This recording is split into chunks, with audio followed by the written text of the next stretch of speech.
ازيك يا ورور؟ ولو عايز تعرف يعني ايه ورور اتفرج على الحلقة الأولى. صحصح بقى معايا وركز واسمع الكلمتين اللي أنا جاي أقولهم لك في رابع حلقة من حلقات مشروع ممكن من إنتاج أثر. حلقة النهاردة يا ورور بتتكلم عن قد إيه الإنسان ضعيف. الإنسان يا ورور بيدور على حضن كده يحتويه، محتاج حد من الآخر يتعلق فيه علشان يحس بالأمان.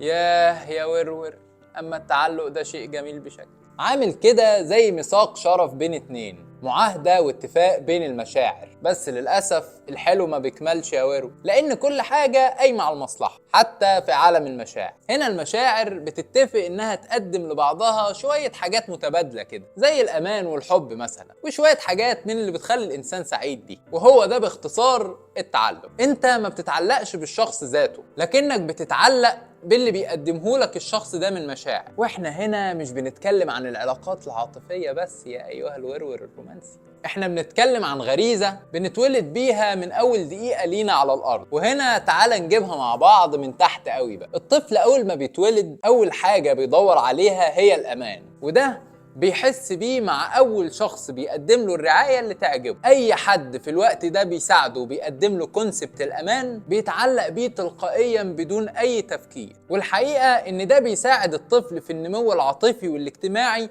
بدون ما احنا نحس. وده اللي أثبته الطبيب والمحلل النفسي جون بولي، وقال وقتها إن الأطفال المشردين واللي اتيتموا بسبب الحرب العالمية التانية ما كانش النمو العاطفي والاجتماعي بتاعهم زي الأطفال اللي بيتم تقديم الرعاية ليهم بشكل كويس. وبيبان الفرق بين الاتنين لما بيوصلوا لسن يقدروا يقرروا فيه دخولهم علاقة أو لا. فبنلاقي إن الطفل اللي ما تقدملوش رعاية وهو صغير عنده اضطرابات كتير، زي خوفه في دخوله وتجربته لعلاقة معينة بسبب قلقه من فقدان مقدم الرعاية، زي ما حصل بالظبط معاه وهو صغير. وسنة 1930 جت عالمة النفس التطوري ماري إنسورث قدمت بحث بيعزز نظرية التعلق. وفي 1980 بقت بتشمل النظرية البالغين كمان مش الأطفال بس. هنا بقى يا ورور احنا بنتكلم عن التعلق، بس التعلق الخاطئ اللي بيطلقوا عليه إدمان الحب. الحب بيتحول تدريجيا لتعلق مطلق ملوش حدود، بيحصل بيها روابط فكرية وروحانية قوية جدا بينك وبين الشخص اللي انت شايفه في المرحلة دي جزء منك. هو حرفيا لو مشي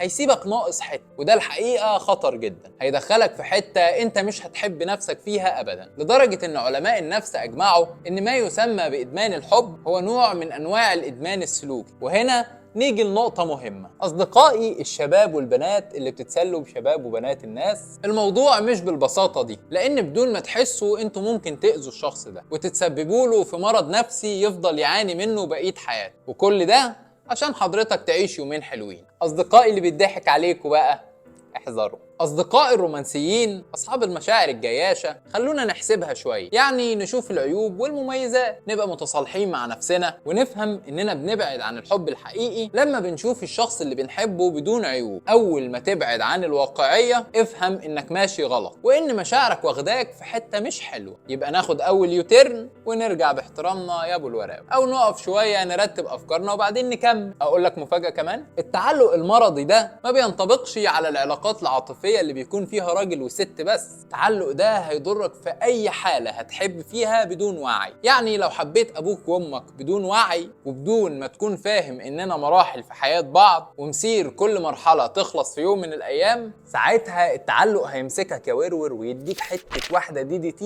هتقتلك. وده اللي بيحصل مع كتير من الناس اللي بيتعلقوا بحبايبهم بشكل خاطئ. ما بيفهموش موتهم، ما بيكونوش مستوعبين ان ده اخر الخط وان ده اخر يوم هيشوفوا فيه الشخص ده. وده اللي بيسبب حالات مرضية كتير جدا. ناس بتفضل عايشة على حس ناس ماتت وبينسوا نفسهم وحياتهم، بينسوا المستقبل وبيفضلوا واقفين عند نقطة الفقد دي طول حياته. اقول لك بقى على مفاجأة كمان، التعلق المرضي ممكن يحصل لناس مع ناس ما تعرفهاش اصلا. والله، زي واحدة بتحب ممثل او مغني معين وبتتعلق بيه من خلال معرفتها اللي لا تتعدى 1% عنه. انت متخيل؟ هي لقت عنده الرعاية اللي كانت محتاجاها، في حاجة عنده لمست روحها، زي لحن الاغنية ليه او كلمات اغنية او مشهد معين ليه عبر عن حاجة هي عاشتها فحسيتها زيادة أو حتى شكله وملامحه. وهنا بقى يا ورور تعال أقولك على حاجة يمكن تكون أخطر من الكوكايين. الحاجة دي يا ورور هي الأغاني، وتحديدا الأغاني اللي بتلعب على مشاعر الأشخاص، زي الأغاني اللي بتتكلم عن الوعود والفراق واللقا والحب. كارثة بكل المقاييس،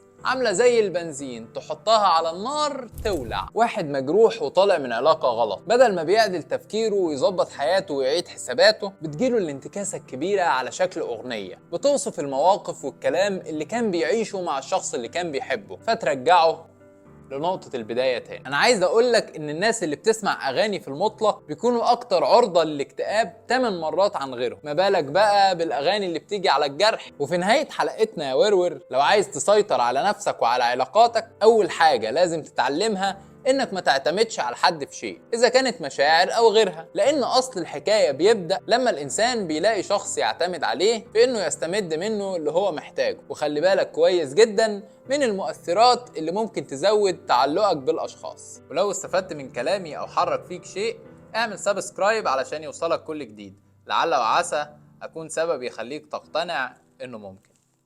مع السلامه.